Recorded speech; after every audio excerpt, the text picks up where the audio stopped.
دیکھ ساری دنیا کہ وہ اوپر ہے. باقی یہ کہ مجھے ان کی ٹیم تو سب کو مبارکباد دیتا ہوں. یہاں مجھے ایک کمی غلام محی الدین کی محسوس ہو رہی ہے. ڈاکٹر صاحب کے شاگرد ہیں، وہ نہیں آئے. وہ بھی بہت اس میں پاکستانی بیانیہ کے سلسلے میں آگے ہیں. اور آپ تمام لوگوں کا بھی شکریہ ادا کرتا ہوں کہ سب لوگ آئے، تقریب کو رونق بخشی. اور ہماری یہی کوشش ہوگی کہ آئندہ ہم پلان کر رہے ہیں کہ پاکستانی بیانیہ ادارہ جو ہے وہ کچھ نہ کچھ بہانہ تلاش کرتا رہے ادبی لوگوں کو جمع کرنے کے لیے، ان کے ساتھ کوئی نہ کوئی شام، اور اپنے پیغام کو بھی اسی کی آڑ میں آگے لے کر جائیں، کیونکہ یہ پیغام حکام بالا تک پہنچانا ہے.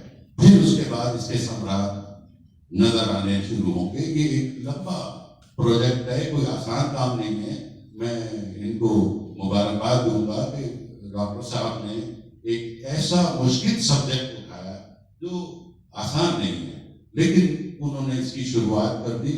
اور ان کے ساتھ جو لوگ ہیں، بڑے سینئر لوگ ہیں، رضوان صدیقی صاحب ہیں، صبا اکرام صاحب ہیں، صفدر صدیق رضوی ہیں، نور الہدیٰ، قیوم باسط صاحب ہیں، زاہد حسین جوہری ہیں، مطلب سب لوگ، راشد عزیز ہیں، طارق رئیس ہو. یہ بنیادی اراکین ہیں جو ابھی چلے.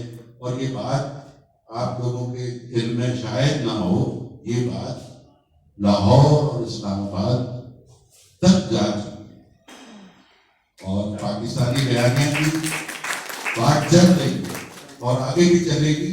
میں یہ کہوں گا کہ جو بھی لوگ ساتھ ہیں اور جو نہیں ہیں وہ جوائن کریں ادارہ پاکستانی بیانیہ کو. ڈاکٹر